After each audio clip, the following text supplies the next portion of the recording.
We're in the rainforest of the Pacific Northwest, along the coast of Northern California. A couple of Bigfoot sighting reports intrigue us. We're looking around the area, hiking around. What's intriguing about these two Bigfoot sighting reports is they're by two unrelated motorists, and both of them saw Bigfoot one night after the other along the same stretch of Highway 101. Perhaps it was the same Bigfoot that both of these motorists saw. There's plenty of reasons for a Bigfoot to have to cross this highway to come out of the rainforests onto the beach. A bear will do it on lakes, rivers, and the ocean. A lot of goodies, a lot of food comes up onto shore, and if you're willing to swim a little ways out or dig a little bit along the shore, there is a lot of food resources. It really makes sense that the Bigfoot are sometimes coming down out of the rainforest along the beaches. Sightings weren't very far apart. They were only one night apart. One of them happened on September 20th. The other one happened on September 19th. The first Bigfoot sighting report was submitted by a 54-year-old witness that wants to go by HK. I stopped at a filling station, and the guy told me I was 50 miles from Crescent City. I traveled about 30 miles up 101 when this occurred. I am a 54-year-old salesman living in San Francisco. I have never had any interest in this subject until this week. An old friend of mine moved to Gold Beach, Oregon, and I was driving up to see him.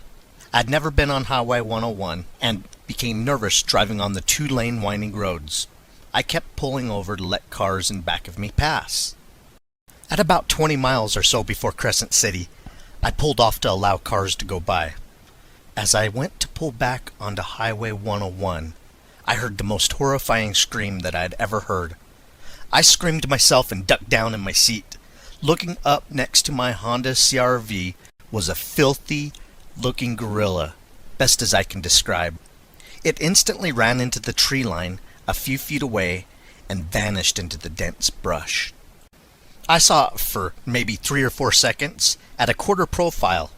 I would say it was 6.5 feet to 7 feet high with a wedged head, and it had very dirty, matted, dark brown dull hair.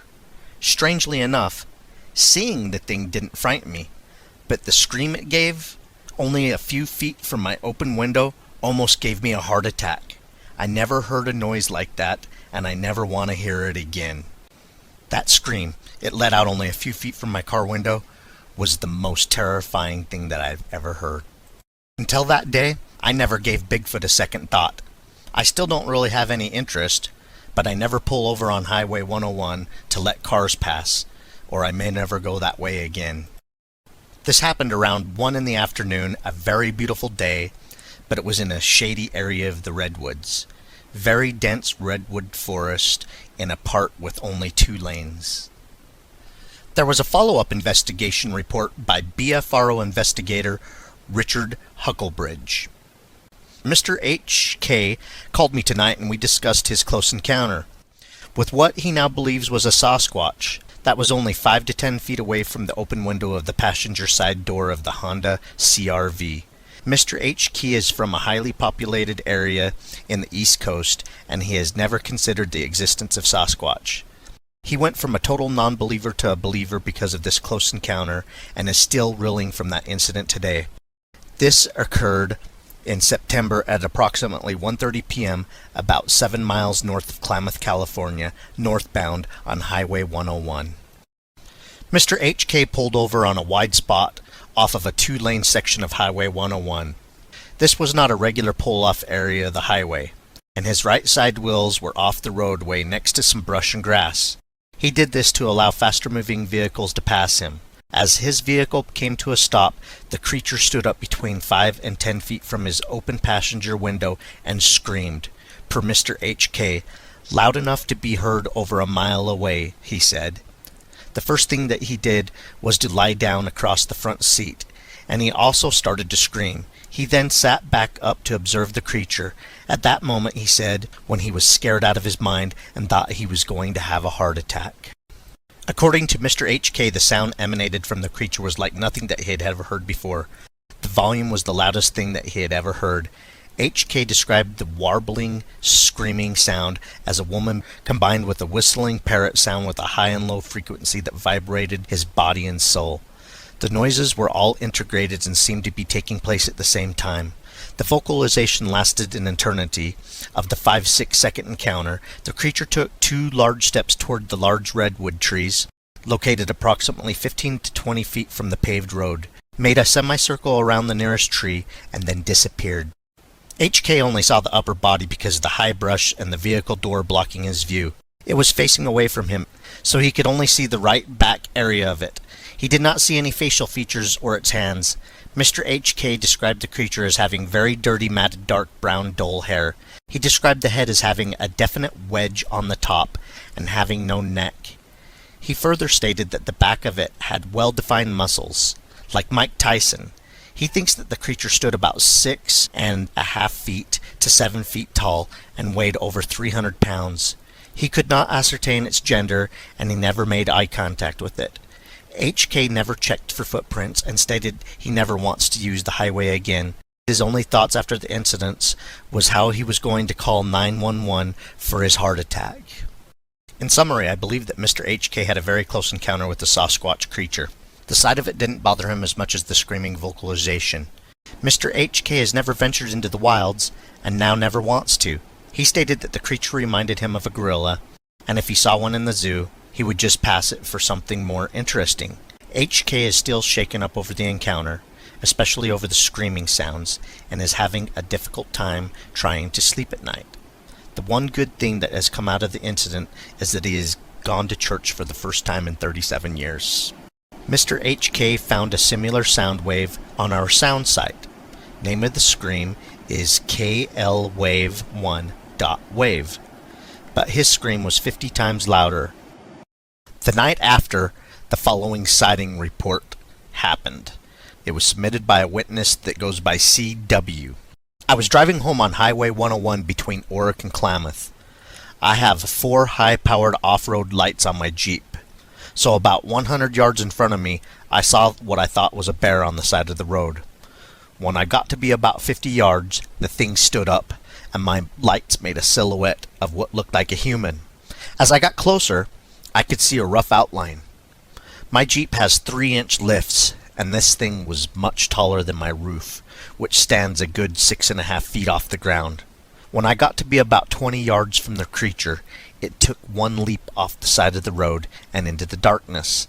That is when the hair stood up on my neck, and I realized I just saw Bigfoot. I didn't stop because I was scared.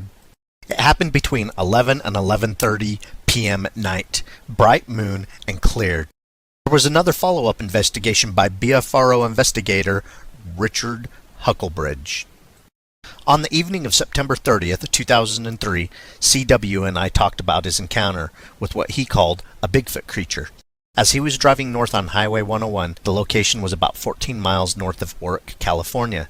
The creature was squatting on the white line that's on the right side of the highway, next to the dirt strip that runs between the highway and the foliage. On the right side of the highway, there are many large redwood trees, and the terrain slopes down into a large valley away from the ocean. That is the direction the creature jumped and leaped. CW was about 100 yards from his encounter when he first noticed what he thought was a bear squatting in the road. As he moved a little closer, he then thought it was a person in a baseball catcher's crouch waiting for a pitch, and it was possibly facing him. He was only going about 30 miles per hour when he got to within 50 yards of the creature. That's when it stood up and then thought it was a very large hairy person. Within 20 yards of it, just before it jumped off the road, I could make out a rough hairy outline of the creature.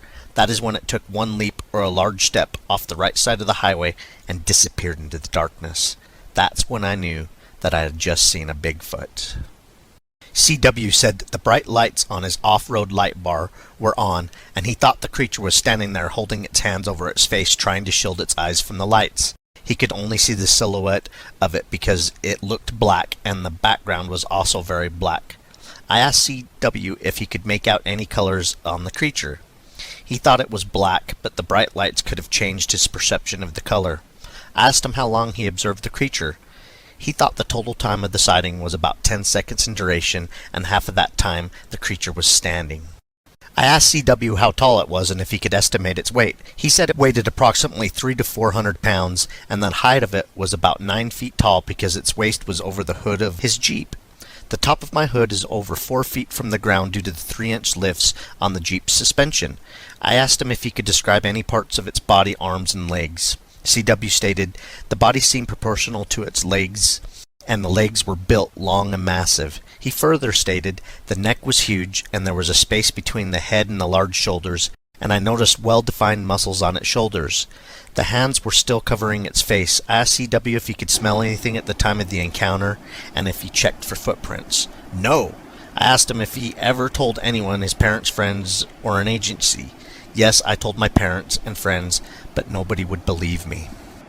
In summary, one of our BFRO investigators from Crescent City, California, made contact with CW shortly after the encounter, and they both went to the sighting area, but only the investigator checked for footprints. CW said it was never really believed in a Bigfoot creature until that late night encounter, and he's having a hard time trying to understand why his parents and friends will not believe what happened to him. These two reports could very well be the same creature, or maybe there's a family of creatures and it's two of the same family or pod.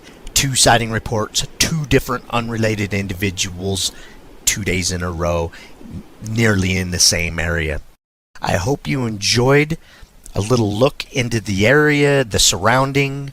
We're going to be Bigfooting in this area because of the sighting reports. Keep on watching. We're going to keep on squatching.